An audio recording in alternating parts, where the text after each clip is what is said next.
Next question, प्राचीन भारतीय भौतिक विज्ञान की रूपरेखा का उल्लेख करें।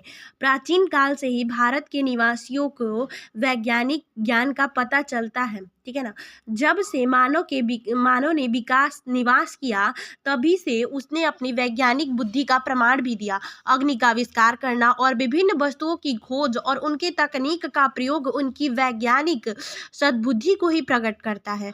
उनके इन कार्यों से ही विज्ञान को जन्म दिया। विश्व के अनेक देशों में विज्ञान एवं तकनीक के क्षेत्र में भारतीयों की महत्वपूर्ण योगदान दिया है। पाषाण काल में मानव द्वारा पशुओं के चित्र तैयार करना, खाद्य तथा जंगली जानवरों से अपनी सुरक्षा हेतु विभिन्न औजारों का निर्माण करना और इसी ज्ञान का प्रमाण है भौतिक विज्ञान।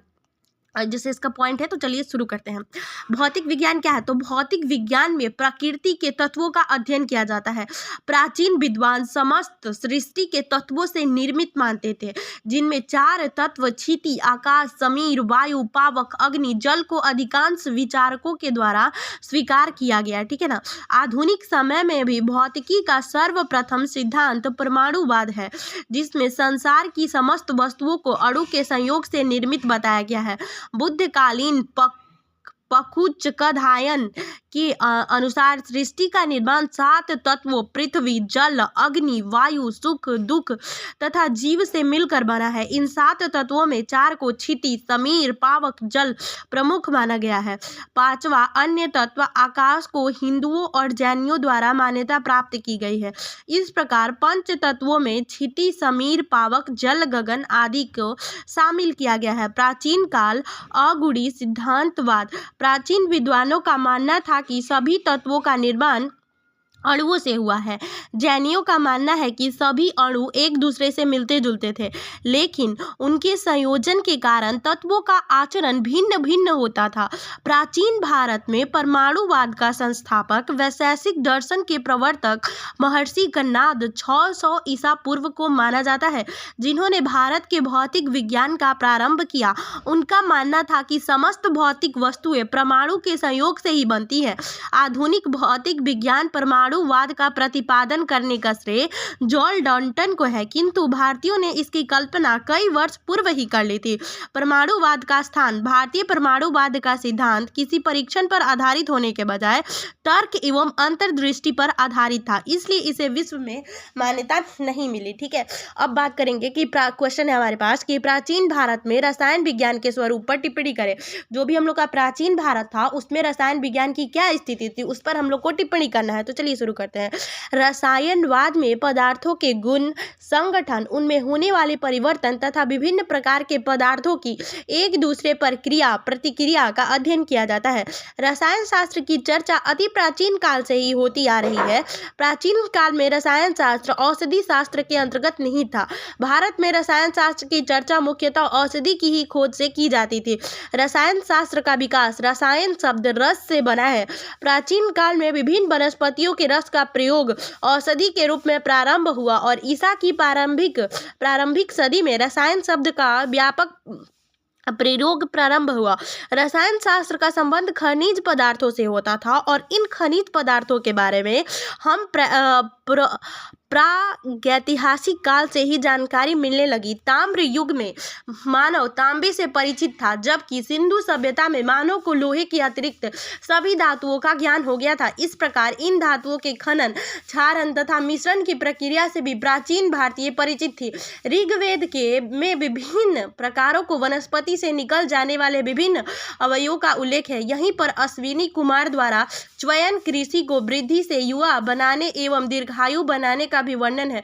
रसायन शास्त्र का एक महान विद्वान नागार्जुन भी इस युग की देन है। उन्होंने अत्यंत लंबी आयु प्रदान करने वाले सिद्धवटी का आविष्कार किया। सोने, चांदी, तांबे, लोहे के भस्म द्वारा उन्होंने विविध रोगों की चिकित्सा का विधान भी प्रस्तुत किया। पारा की खोज उनका सबसे महत्वपूर्ण आविष्कार था। इस खोज ने रसायन के इतिहास में एक क्रांतिकारी परिवर्तन ला दिया। नागार्जुन ने प्रसिद्ध ग्रंथ रस रत्नाकर लिखा। इस ग्रंथ में नागार्जुन ने विभिन्न धातुओं के मिश्रण तैयार किए। पारा के शोधन, नकली सोना बनाने, महारसों का शोधन तथा इन कार्यों का प्रयोग लाए जाने के कारण उपकरणों का वर्णन है। बाद में रसायनज्ञों ने नागार्जुन को हमेशा एक महान महान रसायनक के रूप में याद किया। संभवतः 9वीं या 10वीं शताब्दी में हुए, क्योंकि अल बरूनी ने भारत यात्रा 1017 से लेकर के 30 ईस्वी में लिखा है कि महान रसायनज्ञ नागा अर्जुन उनके 100 साल पहले हुए और सोमनाथ के निकट दैहिक स्थान के निवासी थे। ठीक है, अब क्वेश्चन है हमारे पास, दूसरा क्वेश्चन है कि प्राचीन भारतीय कारीगरों की विभिन्न कलाओं को संक्षेप में वर्णन करिए। तो चलिए शुरू।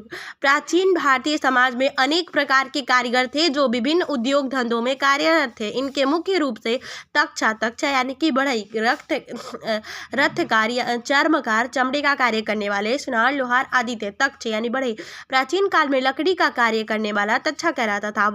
वासोवाय वस्त्र बुनने वाला, वस्त्र बुनने वाले वासोवाय के नाम से जाने जाते थे। चर्मकार चमड़े का कार्य करने वाले को चर्मकार कहलाते थे। स्वर्णकार सोने का आभूषण बनाने वाले हिरण्यकार अर्थात स्वर्णकार कहलाते थे। कुम्हार मिट्टी के बर्तन बनाने वाले कुम्हार कहलाते थे। दंतकार हाथी जो हाथी दांत की कलात्मक वस्तुओं का निर्माण करके बहुत सारी चीज़ें बनाते थे, घर में रखने के लिए कलात्मक वस्तु बनाते थे, उन्हें दंतकार कहलाते थे। मालाकार माली विभिन्न पुष्पों की मालाएं गुंथकर माला बनाते थे और उन्हें बेचते थे, उन्हें मालाकार कहते थे। इन कारीगरों के अतिरिक्त तत्कालीन समाज में धनुष बनाने वाले, नाई, पत्थर तोड़ने वाले, तूलीकार, चित्रकार, कपड़े धोने वाले, धोबी, तेली, कांस के बर्तन बनाने वाले, बेसकार बांस की वस्तुएं बनाने वाले, मछुआरे, धनिक, अनाज बनाने वाले, ठीक है, और विभिन्न व्यवसायों में भी कार्यरत थे। इस तरीके से भारत की जो लोग थे अलग अलग तरीके के कार्य करते थे और उनको अलग अलग उनके कार्य के अनुसार उनको नाम भी प्रदान किया गया था। अब हम लोग जानेंगे थोड़ा सा लोहा की धातु के महत्व पर प्रकाश डालेंगे। लोहा को कहा जाता है कि इंडस्ट्री का बैकबोन है, अभी भी था, तो इसका कैसे उद्भव हुआ और प्रकाश, इस पर प्रकाश डालेंगे। तो चलिए शुरू करते हैं। प्रौद्योगिकी में लोहा धातु के महत्व पर प्रकाश डालिए, हमारा क्वेश्चन है। तो देखिए, वर्तमान आर्थिक जगत में लोहे का महत्वपूर्ण स्थान है। लोहे का प्रयोग विश्व के समस्त देशों द्वारा किया जाता है।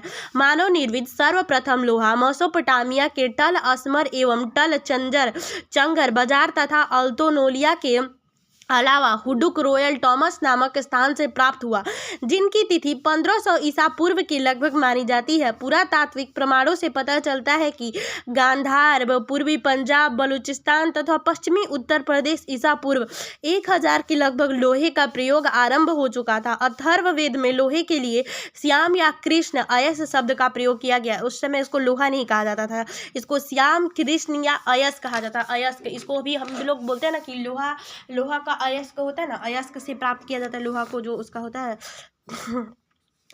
वर्तमान में लोहे का अधिकाधिक प्रयोग आर्थिक दृष्टि से किया जाता था। लोह उद्योग न केवल भारत को अपितु विश्व का महत्वपूर्ण उद्योग है।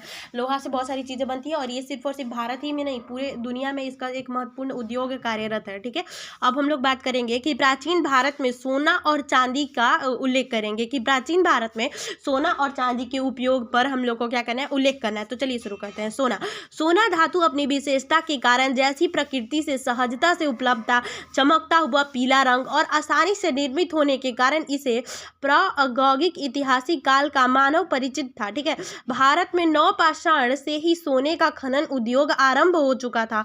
हड़प्पा से सोने की मनके, लटकन, बाजूबंद, जड़ाऊपन तथा सुइयां मिली हैं जो इस धातु के ज्ञात होने का प्रमाण देती हैं। ऋग्वेद में भी सोना धातु का स्पष्ट उल्लेख मिलता है। इस समय सोने का कार्य करने वाले को सुनार, हिरण्यकार का भी उल्लेख मिलता है। सोना प्राप्त करने के कारण ही सिंधु को हिरनई कहा गया। हिरनई, क्योंकि सिंधु नदी से सोना बहुत सारा प्राप्त होता था, इसलिए उनको हिरनई कहा गया। ठीक है, सोने के सिक्के, निस्क भी इस समय प्रचलन में थे। प्राचीन भारत में सोना बहुतायत था, इसलिए इसे सोने की चिड़िया भी कहा जाता था। भारत को सोने की चिड़िया क्यों कहा जाता है? क्योंकि यहाँ पे बहुत ज्यादा सोना था। ठीक है, इस प्रकार सोना प्राचीन काल से ही लोगों द्वारा प्रयुक्त किया जाता रहा और तो वर्तमान में यह बहुमूल्य धातु के रूप में लोगों के बीच लोकप्रिय था। चांदी, सोने के साथ साथ चांदी से भी मनुष्य परिचित था। चांदी का सर्वप्रथम प्रमाण हड़प्पा सभ्यता से मिलता है। संधेव स्थल कुणाल से चांदी के 2 मुकुट मिलने का साक्ष्य प्राप्त होता है। वैदिक साहित्य में चांदी सोना की मिश्रित धातु को रजत हिरण्य माना गया है। अथर्ववेद में भी रजत का उल्लेख मिलता है। चांदी को रजत पदक, जैसे कि किसी को मेडल भी मिलता है तो हिंदी में बोला जाता है रजत पदक प्राप्त हुए, तो इस तरीके से चांदी को रजत भी बोला जाता है।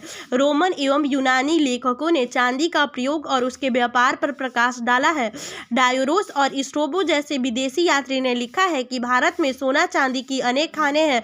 वर्तमान में भी इस धातु का प्रयोग लोगों द्वारा बहुतायत किया जाता है। अभी भी सोना चांदी का प्रयोग तो किया जाता है, कम थोड़ी ना हुआ है, हर तरह पे यूज़ किया जाता है। तो अगले वीडियो में हम बात करेंगे प्राचीन भारत के योग्य के बारे में लिखने के लिए।